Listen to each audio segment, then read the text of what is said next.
cousins at Textiles East Fair. I hope you're well and it's lovely to see you again. This is part 4 of my fabric book, sort of challenge if you like. I challenged myself to do a little fabric book. Yes, so come and have a look what's on my desk and I hope you enjoy. Take care. Right, on this one I'm going to do a wrap stitch on this border here. Now you start off with just a running stitch. So I've got a perlé, a variegated perlé, and I'm just going to sew my way down here. I'm actually going to try and match up with the zigzag of the pinking sheer cut if I can.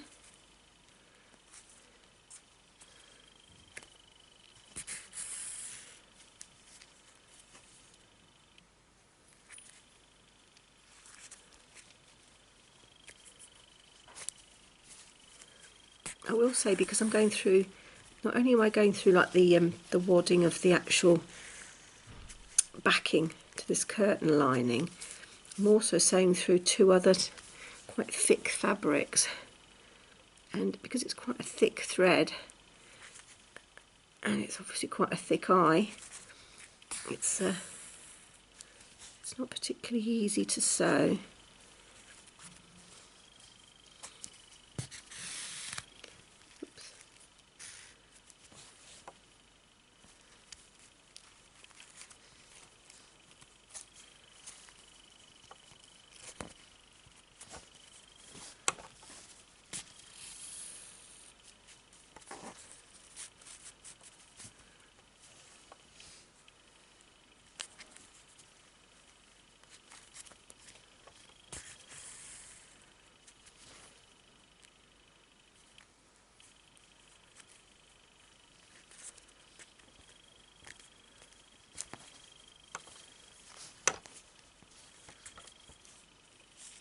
So what I might do there, because it's struggling, is I'm going to go down and pull it through to the back. And that seems to be easier, to be honest. Got this bit of lace in the way, so I'm just going to move that out of the way, carry on underneath it.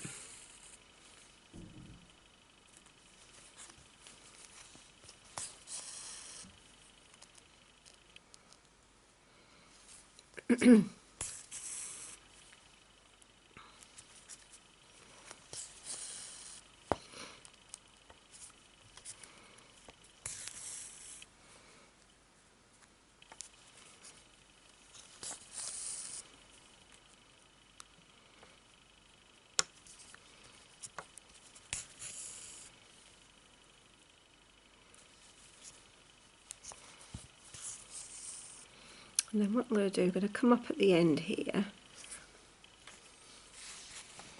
Hopefully you can see that. And then using the butt of my needle, I'm going to go under that stitch. And then I'm going to come back and then under that stitch. And it kind of wraps around, and I believe it's then called a wrap stitch. Now you could do this in a contrasting thread, and I wouldn't pull too tight because that's what gives it its nice sort of wrapped look, almost like a chain.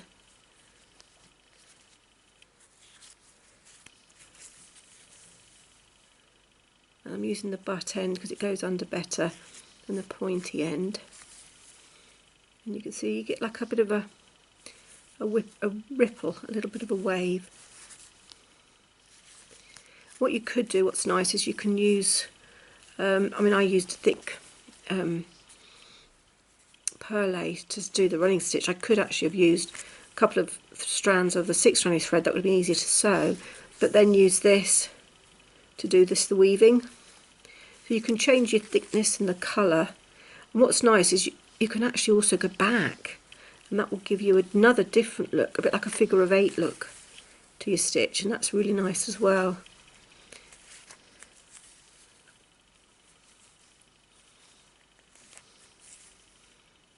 So that's how that looks.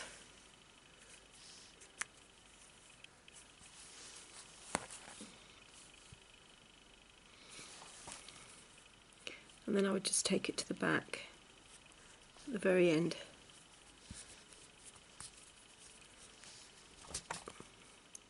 And then what I might do, let's have a look. I'm tempted to do another row, but I'm not sure yet. I might do something different. We'll see. But I'll carry on. And as I say, you'll get to see the book when I start to assemble it. I fancy a contrast on the other side of this band, so I've decided to go for French knots. Because the perlé is quite big, I only need to have a 1 wrap knot. So I'm coming up, I'm just holding it there, catching it just 1 wrap, and then I'm going back down. Just pulling that, make sure it doesn't come out as I pull down. And I'm going to repeat that a couple more times, trying to get the knot in the middle of the actual point of the rickrack on there. And then I've got one more just there. And then I'm going to repeat the other side of the lace. Don't want to put it under the lace. And there we go. Like that. Right, I wanted to show you this. This is the napkin that I used, and I fabric glued it down with the napkin fabric glue. It's got a slight, you can probably hear it, a slight coating on it, but it's not enough to cause a problem with sewing. So you can see that I'm just doing a basic running stitch here to hold it down, and it's still easy to sew, so it's quite nice. It's only some sort of a, as I say, this plastic coating feel to it. And there you go, you can see I've stitched that on quite nicely. There we are. Hopefully you can see this here. I've done like a feather stitch down this edge, and I'm going to do the same process on this particular page, because I mean that page would be like that. So what I'm going to do is I'm going to come up, you come slightly down, and then you go in the direction which you want to go. So I want to go down here, make sure that's underneath. It's a bit like a chain stitch really, but it's sort of like an open chain stitch. So it's called feather stitch, and I'm placing that there like that, and you can see I've got that going on. I then come to the other side, and I'm going to come down, and again if I pull that straight, it helps me work out where I want to go. I want to go there. Make sure the thread's underneath. I'm using a perlé, it's a variegated perlé, like that. I do that again. So I come slightly down from where I was before. That's just slightly, not much, slightly down. And again in the direction I want to go. You can check that by doing that. I mean, some people draw 2 parallel lines. But I think with practice, you can get it quite even. And for me, it doesn't have to be even, because it's supposed to represent a plant growing. So if it's not even, it doesn't matter.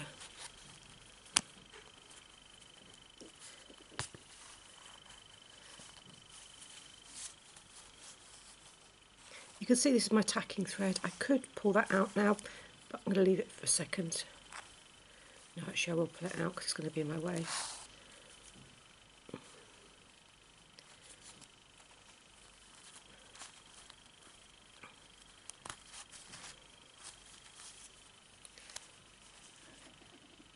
It looks like I might not have quite enough thread.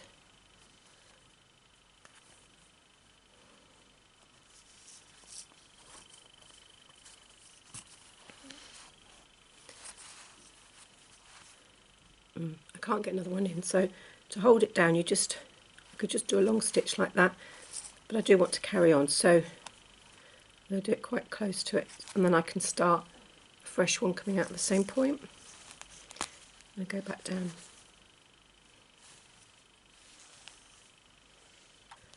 Well, I've knotted that off at the back, and just to show you, you can't really see it when I start again. you wouldn't know I'd stopped or run out of thread. So that was a good opportunity for me to share that with you. So don't worry if your thread's too short. Sometimes having a thread too long can be problematic because the thread can get worn around the needle, it can snap, it can sort of unravel. You know, sometimes you don't want too much thread because you're pulling your arm for a long time. This is a bit thick because I've got a canvas layer, I've got a cotton layer, and then I've got that thermal curtain lining. So there's quite a few layers going on. But if you've got the right needle with the right size eye, it will help make the passage of the thread go better. Now, I don't know whether to keep going right to the very end or stop on the green. I have got this going on here. And that going there. Quite tempted. Yeah, I might do one more.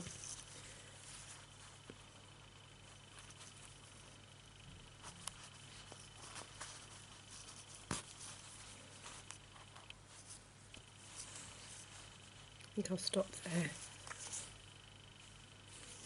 And then you can either sew beads on, or you can do French knots, as if they're like little flowers growing. You can do all sorts. I'm not sure yet what I'm going to do. I've got a gap here, definitely got a very clear gap. I think I might put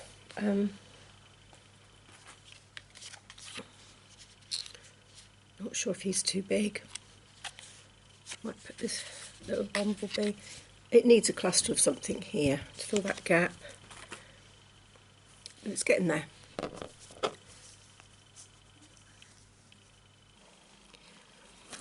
Here I'm doing like a wrapping stitch around the ric-rac.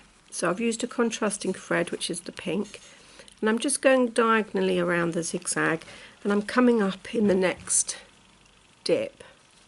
So I'm in the dip, and then I'm stitching diagonally to the next dip, and then I'm going diagonally back up to the next stitch, and that kind of creates a nice sort of a wrapping, almost a couching effect, I suppose you would call it, over that ric-rac. And I say I've done it in a contrasting pink, so it acts as an additional pattern. I've only done a single strand of a 6-stranded embroidery thread, but you know, if you want to do it thicker, you can do it with 2 or 3, however much you want it to show. I want it just as a subtle pink line. So that's how you might want to consider decoratively attaching your ric-rac.